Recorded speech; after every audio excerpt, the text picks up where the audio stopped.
Hello and welcome to Passing the Torch, an online Bible study with your host and teacher Bob Clark, that's me. And today is part 4, that is the last part of a series of lessons on godly and practical wisdom for those who are considering marriage, for those who are newlyweds, or for those who are newly empty nesters, because there's actually a lot of similarities between all of these. So parental warning here. This lesson is meant for mature adults considering marriage or are married.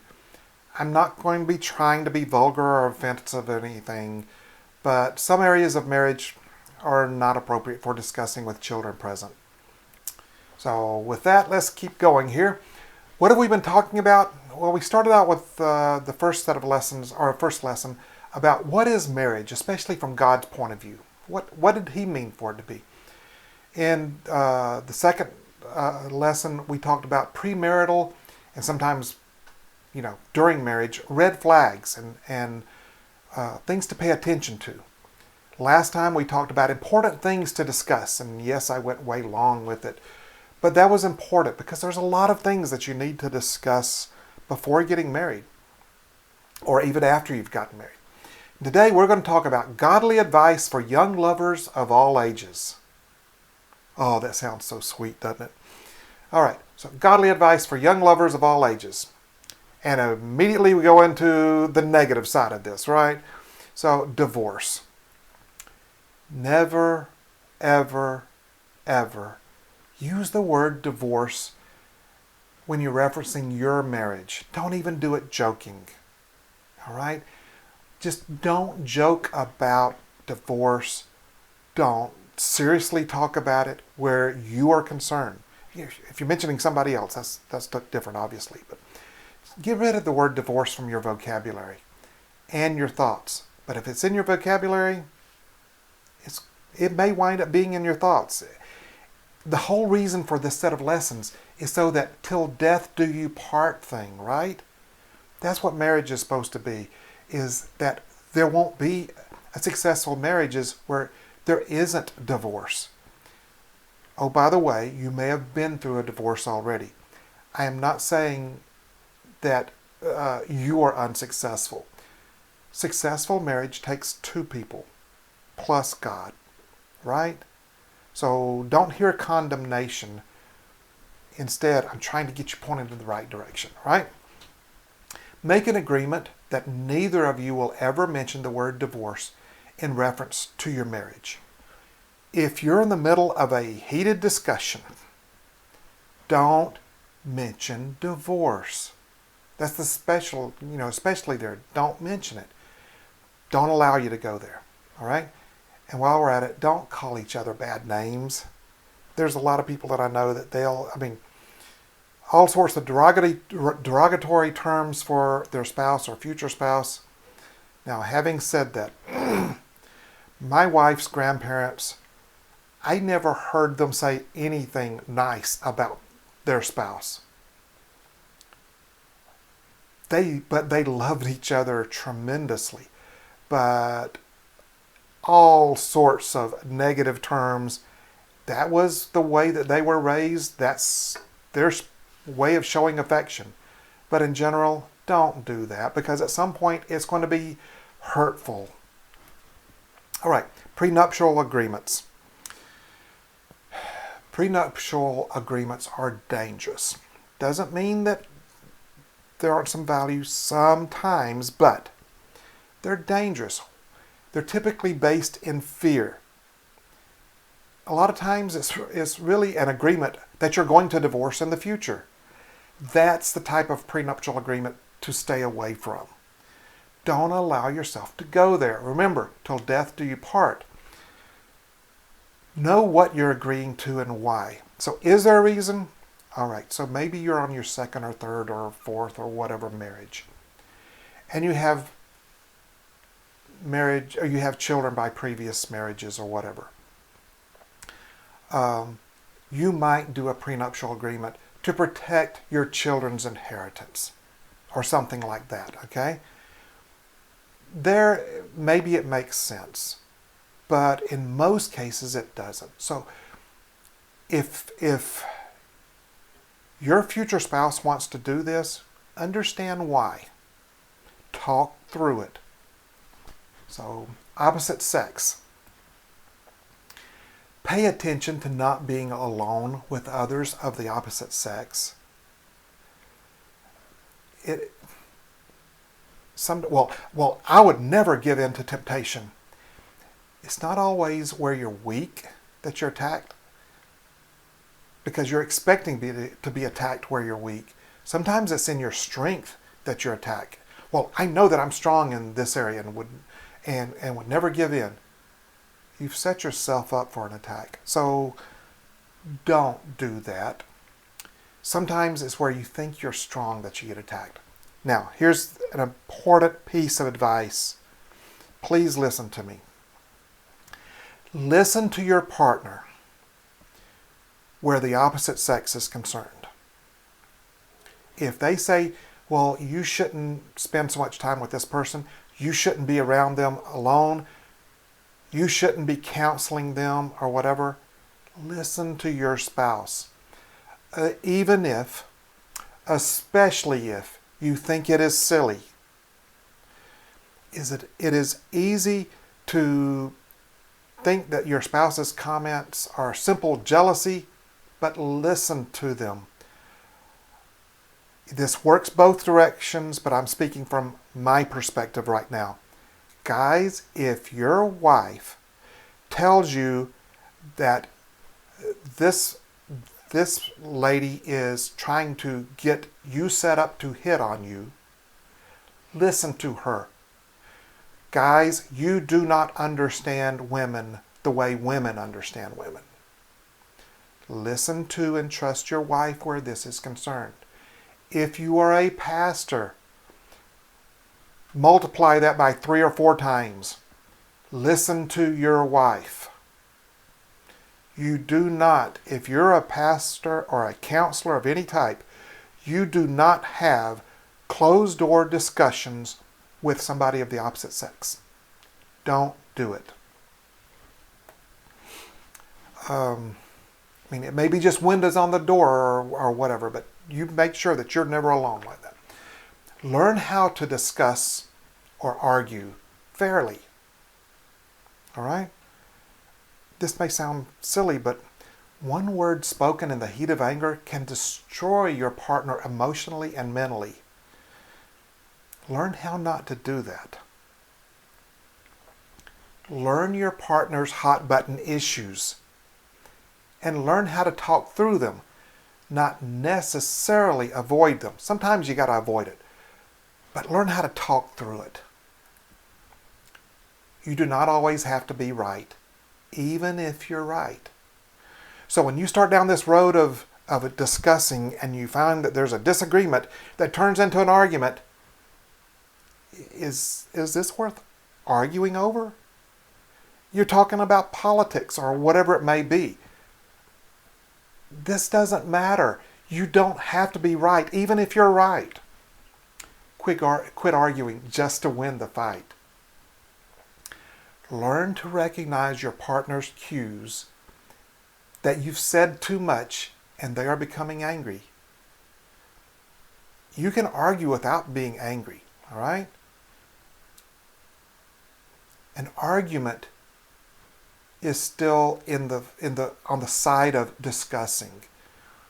When you become angry, it can become more of we would use the word fight. That's not where we want to be.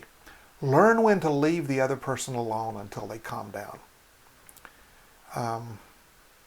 So, again, opening up my marriage to you some. There's been a lot of times where my wife got mad at me, and it could have been my fault, all right? And she just needs to be away from me for a little bit. And I found that during those times, a lot of times, it's like, God, she is your daughter. You love her even more than I do. You deal with her because I don't know what the deal is. And I am open also for you to correct me. And that has always seemed to bring us back together. Because a lot of the time I'm also saying, God, please comfort her. I said the wrong thing. comfort her and help her to see this the right way, in that I was wrong, and God does comfort her and brings her around. Learned when to say, I'm sorry. So, my wife and I dated for 5 years before we got married. And this was back during the day when you paid for long distance, right? So we got married. I had a $300 long distance bill still.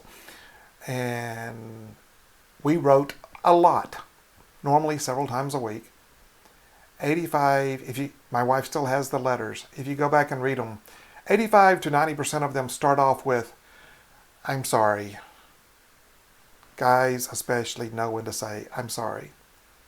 Ladies, you also learn that. When it is your fault, learn to say, I'm sorry. All right, so tips regarding discussing differences of opinion. Some people argue emotionally while others argue logically. All right? If you argue logically, realize that logic will seldom convince your partner who argues emotionally. If you argue emotionally, realize that your emotions will seldom convince your partner who argues logically. Arguing seldom puts the other person in the mood to agree with you. It doesn't. Discussion can, arguing normally doesn't. Try to discuss your disagreements. Look for cues on when to stop and discuss later. In other words, you're coming close to a line. Be understanding even when you don't understand. I should put that in quotes. That's from my wife. And I think that was a God thing that he gave to her. Be understanding even when you don't understand. Let that be throughout all of marriage. Important point. Communication is not nagging or criticism. Now, I'm going to talk about this in the stereotypical fashion. You may be different, but pick up the pieces and use them where you need them, right? Ladies, nagging will not get him to do anything. It won't. Nagging won't. Now, you might be in a relationship where it's the reverse, where the guy does the nagging, okay? But talking stereotypical, ladies, nagging won't get him to do anything. This is the way to drive him away from you. Learn to communicate without nagging. Guys, stereotypically, stop being critical of her. Your criticism will keep her doing whatever it is you're trying to stop. If you think she's always going to be the weight she is at marriage, I'm telling you now, don't get married. Pregnancy adds weight. I know I'm thinking of a specific couple. The beautiful wife who got pregnant, she did not get overly or add too much weight, all right? But it was enough to make her husband run around and cheat on her because she was overweight and he didn't like it. No. If that's going to bother you, don't get married. You're not committed. All right. Learn how to comfort your future spouse. Different people respond to sorrow in different ways. For example, death of a close loved one especially. All right? Some want to be held. Some want to be left alone. Some want to talk. All right? Different people are different ways. Learn to be responsive to your spouse or future spouse's emotional needs, whatever they are. I'm going down this path of comfort here, but whatever their emotional needs are, learn to be responsive. Sometimes it's affirmation, okay, that's separate from this comfort thing. But again, be understanding even when you don't understand. Growing up spiritually together, even if you're old. So I talked about this in a previous lesson, but it's worth bringing up again.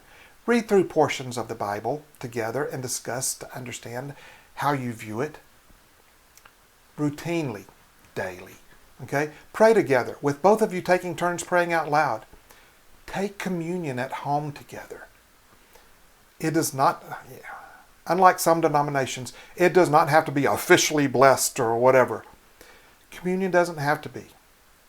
Jesus said, as oft as ye shall. Not, well, you got to get a priest or a pastor first to bless it or it doesn't count. No. That's you not understanding communion if that's what you think. Go look in what the Bible says about communion and have communion together routinely. Husbands, learn to be the priest in the home to your spouse and children. You learn how to do communion, how to present communion for you and your wife, and maybe your children. Learn to be vulnerable to each other regarding spiritual matters. Husband, she may be more attuned to things of the Spirit. Maybe not, but she may be. But you are still to lead in those areas, listening to her as you go. All right? Let's keep going. Sex for newlyweds. Used this chart before, it still works.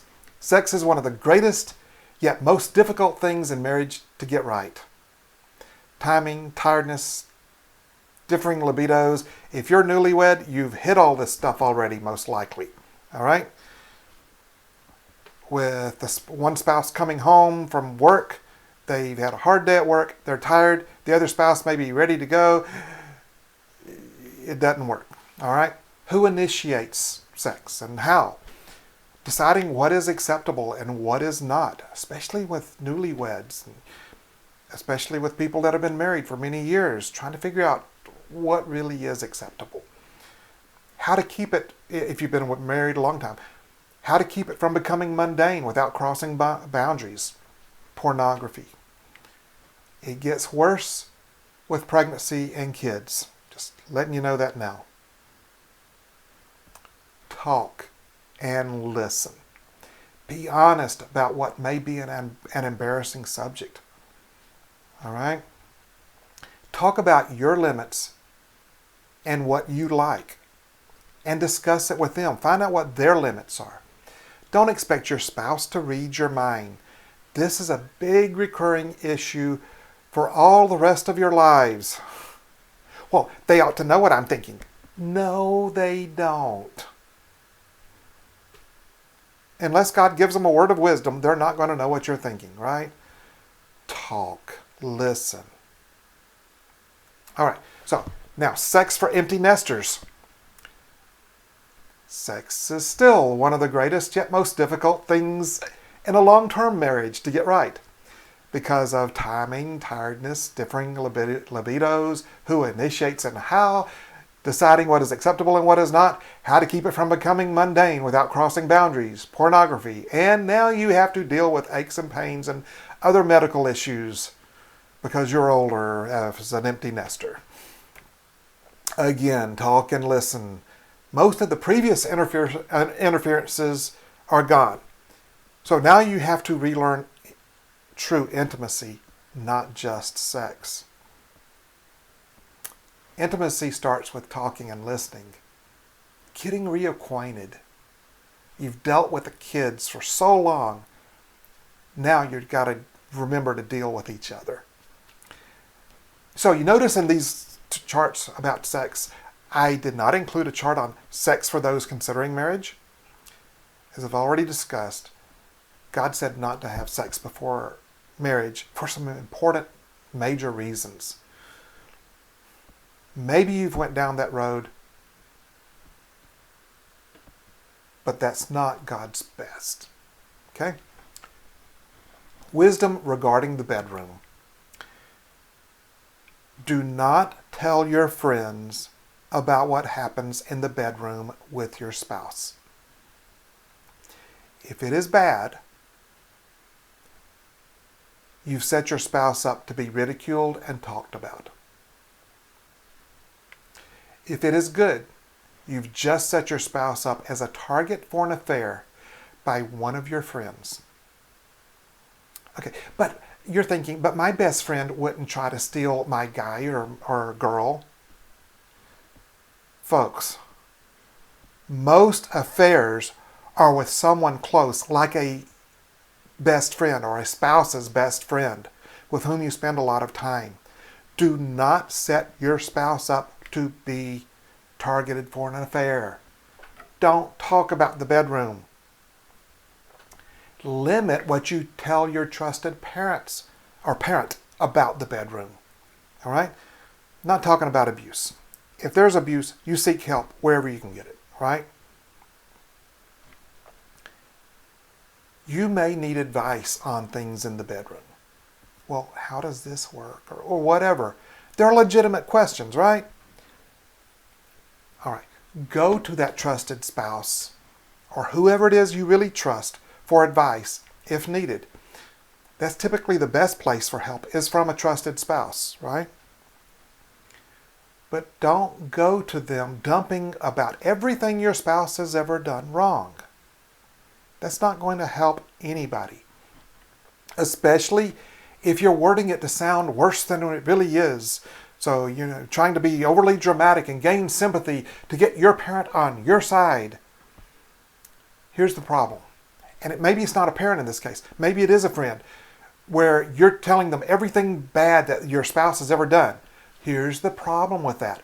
Once you're over it, your parent, your friend, it's a lot more difficult for them to get over it. It's a lot more difficult for them to forgive your spouse than it is for you. Because you're hurting, or your spouse is hurting their loved one. Even if it's emotionally, it may not, well, I'm not talking abuse, right? I'm talking about things that you don't like. Well, they leave their underwear all over the floor, whatever. They don't pick up after themselves or whatever. You're dumping on them, or you're dumping about your spouse to your parent, friend, whatever. It's harder for them to forgive. All right, mutual respect. Bible tells wives specifically to respect their husbands, but respect goes both ways, guys. Wives, recognize your husband's male ego is really God-given. Now, guys, don't take offense, but the fact is that male ego is warped by a sinful world. But wives, don't ridicule it. Wrong thing to do. Finding legitimate ways to curb it, maybe. Don't ridicule it. Don't make fun of him. Find what is embarrassing to your spouse or future spouse. Some people don't mind doing or trying almost anything in public and don't mind looking foolish. My wife is that way. I have some children that way. Others won't even attempt anything new in public because the idea of failing results in them seeing themselves as appearing foolish and embarrassing, even at something simple like a new board game, more especially if it involves a physical skill. Well, I'm that way. So I'm one way in this and my wife is another way. I have some children that are that way. So, yeah, people are people, right? Don't embarrass each other. Whichever type your spouse is, do not make fun of them in front of others. Don't tell stories about them that they consider embarrassing. If they don't mind, that's one thing. But if they consider it embarrassing, don't do that. Do not set them up for what they see as failure. If others start making fun of them, especially if you can tell that they are being embarrassed, find a way to stop it. Don't pile on there. All right? Pay attention to them. Date night. All right. Newlyweds, just because you're married now is no reason to stop courting your spouse. Establish a routine time to go out and do something together. Figure out is this in the evening or what evening? Is this weekly? Is it bi-weekly? If you've got little money, make it something cheap or free. Going to a hamburger joint or going on a picnic, skating, just walking around the mall, whatever it may be. Newly empty nesters. Relearn how to court your spouse. This applies to wives as well as husbands. Think of things that you can do together occasionally. Is this a date night? Watching movie, board games, dancing at home together. I've seen a lot of things on Facebook recently, ads for learning how to dance at home. It looks fun. But whatever you try to figure out to do it without a phone. Learn to reconnect. Be deliberate about keeping your marriage fresh, right? If you're considering getting married, the advice I'm about to give you is the most important piece of advice I think I can give you. Do I have your attention? It's a thought exercise for each of you to do, for both of you to do. Do not discuss it with the other person. This is not meant to discuss. This is meant for you to figure out yourself. Think of the thing or things about your partner that irritate you the most right now. Incessant talking, cuts you off while you're talking. It can be the weight, it can be smoking, it can be drinking, all sorts of other things. Think about that thing that just goes all over you maybe. Or maybe it doesn't. Maybe it's just, this is an irritant or whatever. Think about that thing. Now, think, if that thing gets worse rather than better, could you put up with it for a lifetime? Remember, this is about till death do us part. If you do marriage counseling before getting married, and I strongly encourage that, a lot of pastors will tell you this. A man marries a woman wanting her to always stay the same. A woman marries a man wanting him to change. Neither are going to happen. Ladies, if you haven't changed him by the time you say I do, he may never change. He may get worse. Guys, you may not want her to change, but she's going to change. Those things that irritate you right now, it might get worse. Can you put up with it till death do you part? Most important advice I can give you. Marriage takes two. No, wait a minute. 3. Realize that marriage is work. And work is easier with 2 of you working together, willing to let the other person have their way. That is, being submitted to each other, or submitting to each other. In Ecclesiastes, King Solomon is writing, chapter 4, he says, 2 are better than 1, because they have a good reward for their labor. For if they fall, one will lift up his companion. But woe to him who is alone when he falls, for he has no one to help him up. And again, if 2 lie down together, they will keep warm. But how can one be warm alone? And work is successful if you put God in the middle of it. So keeping on going in what King Solomon said in Ecclesiastes, the one may be overpowered by another, 2 can withstand him, and a 3-fold cord is not quickly broken. It takes both of you. One spouse cannot keep a marriage together on his or her own for very long, maybe for time periods. But when it drags on into years, it gets really, really difficult if only one person is trying at the marriage. So let me point out one other thing here. Something that my wife and I have found out over the years. The way that this happens a lot of the time, and with us, it was especially with children. When one of us was weak, the other was strong. And we knew to take over. And we were not typically weak at the same time. We would trade off. One of us would be weak, so the other one would step in there, especially with the children. One of us was emotionally tired, the other one would pick up the job and be the responsible parent, I'm not using the right word, but they would work together And it was clear in our marriage that God was right in the middle of that to make that work out that way. So look for that to happen in your marriage as well. Now, marriage is built on love, right? But what do I mean by love? Oh, I love chocolate. True statement, okay? But what do I really mean by love? So I've heard most of my life being in church that there were 4 Greek words for love. I've heard so many sermons on that. And then I looked it up and found out, nope, there's more than 8.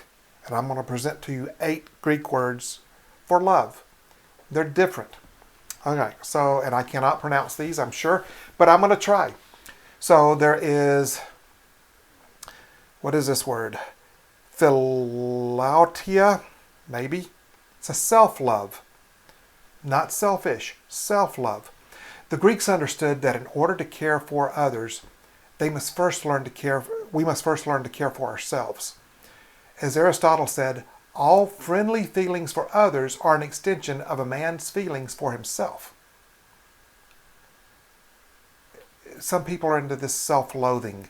This is the opposite of that. This is a self-love where it's not ego. It is, yeah, you care, right? You care for yourself. Starge, at least that's the way I've heard it pronounced, is familiar, family love, right? Affection experienced between family members. This protective, kinship-based love is common between parents and their children, and children for their parents. Also describes a sense of patriotism towards a country or allegiance to the same team. That's Starge. Philia or phileo, all right? Most of the time you use the term phileo, right? Affectionate love or friendly love. This is friendship. Plato felt that physical attraction was not a necessary part of love. Hence the use of the word platonic, that is Plato, to mean without physical attraction. So phileo is friendship. Philadelphia, right? City of brotherly love. That's how we often translate this word phileo. It's brotherly love or friendship. Erototropia in the Greek, or the Latin is ludus or ludus. This is flirtatious, playful love. A playful form of love. It describes the situation of having a crush and acting on it, or the affection between young lovers. All right, so think of flirtatious infatuation. All right. Now we go beyond that to eros. It's where we get the word erotic from, right? From the Greek etymology, the right word. Romantic, passionate love. Passion, lust, and pleasure. The ancient Greeks considered eros to be dangerous and frightening, as it involves a loss of control through the primal impulse to procreate. Eros is an intense form of love that arouses romantic and sexual feelings. Mania. I never thought of that as a type of love, but this is an obsessive love. Obsession. This is stalking behaviors, codependency, extreme jealousy, and violence are all symptoms of mania. So this is where you can go over into mental health conditions, actually. All right? So love attached to this word may not be correct, but it is perceived by some people that hold on to this mania. It may be perceived as love to them. Pragma. This is an enduring love. It's where we get the word pragmatic from.